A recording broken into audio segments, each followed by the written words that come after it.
जो कि पिछड़ा क्षेत्र माना जाता है, लेकिन यहाँ के बच्चे समस्याओं के बावजूद एक सुनहरे भविष्य का सपना देख रहे हैं। नौगाम के खेत खलियानों और खुले मैदानों में बच्चे नंगे पांव मार्शल आर्ट की ट्रेनिंग लेते हैं।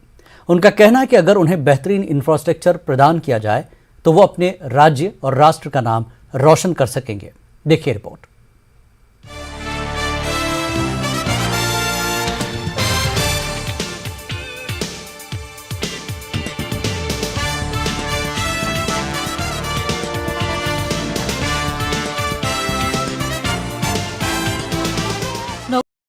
जो एक पिछड़ा क्षेत्र माना जाता है, लेकिन यहाँ के ज़हीन बच्चे अनगिनत समस्याओं के बावजूद एक सुनहरे भविष्य का सपना देख रहे हैं। नौगाम के खेत खलियानों और खुले मैदानों में बच्चों को अक्सर नंगे पांव मार्शल आर्ट की ट्रेनिंग लेते हुए देखा जा सकता है।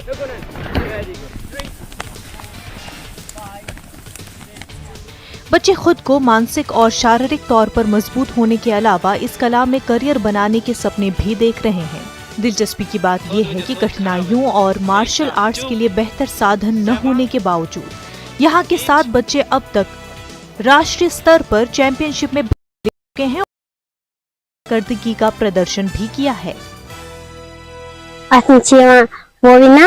किक बॉक्सिंग, ताइक्वांडो सिखाई 10 यूपी, में नेशनल, को भी गोल्ड मेडल, स्टेट। आगे बढ़कर मैं बहुत सी चैंपियनशिप में हिस्सा लेना चाहता हूँ, जो कि मैं फर्स्ट भी आना चाहता हूँ और अपने देश का नाम और अपने माँ बाप का नाम रोशन करना चाहता हूँ।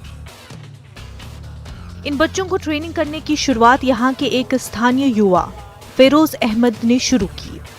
फिरोज अहमद पिछले 8 वर्षों से मार्शल आर्ट के साथ जुड़े हैं। उनका है कि बच्चों को मार्शल आर्ट के खेलों में माहिर बनाएं ताकि वो आगे बढ़कर अपने इलाके और राष्ट्र का नाम रोशन करें। इसके अलावा वो सामाजिक अपराध से दूर रह सके। जो हम करते हैं ये ताइक्वांडो या मार्शल आर्ट्स, जो भी इसमें गेम आते हैं, हम नंगे पैर करते हैं। यहाँ पे हमें कोई सपोर्ट ही नहीं है गवर्नमेंट का, ना कोई इक्विपमेंट्स हैं हमें यहाँ। तो हम चाहते हैं कि गवर्नमेंट हमें सपोर्ट करे इसमें, ताकि बच्चे को कल आगे तक जाए। फिरोज जिसकी हम बात कर रहे हैं, कुछ टाइम पहले इनकी जो गोल्ड मेडल लिया है। हालांकि वहाँ पे अभी इनके लिए ऐसा कोई इंफ्रास्ट्रक्चर नहीं है, इक्विपमेंट्स नहीं है, तो ये बहुत आगे जाते और हिंदुस्तान का नाम रोशन कर लेते। क्योंकि हमारे इलाके में इसके बगैर भी बहुत सारा टैलेंट मौजूद है, क्योंकि उनको एक स्टेज नहीं मिल रहा है जहाँ पे वो अपने फन का मुजाहिरा कर। फिरोज अहमद का कहना है कि अगर सरकारी और गैर सरकारी संगठन जो मार्शल आर्ट पे काम करते हैं हमारी ओर तवज्जो दें और हमारे लिए बेहतर इंफ्रास्ट्रक्चर तैयार करें, तो यहाँ के बच्चे अंतर्राष्ट्रीय स्तर तक पहुँच सकते हैं। उनकी ओर तवज्जो मरकूज करें और खेलों के लिए साधनों को यकीनी बनाएं ताकि यहाँ के बच्चे भी आगे बढ़कर अपने माता पिता और अपने इलाके के साथ साथ राष्ट्र का नाम रोशन कर सके।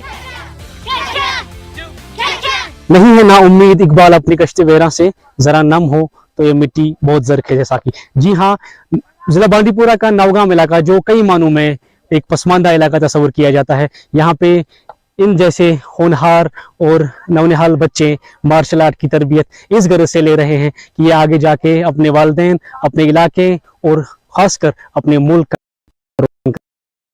जिनके लिए मैं जिला बांडीपुरा से साजिद रसूल।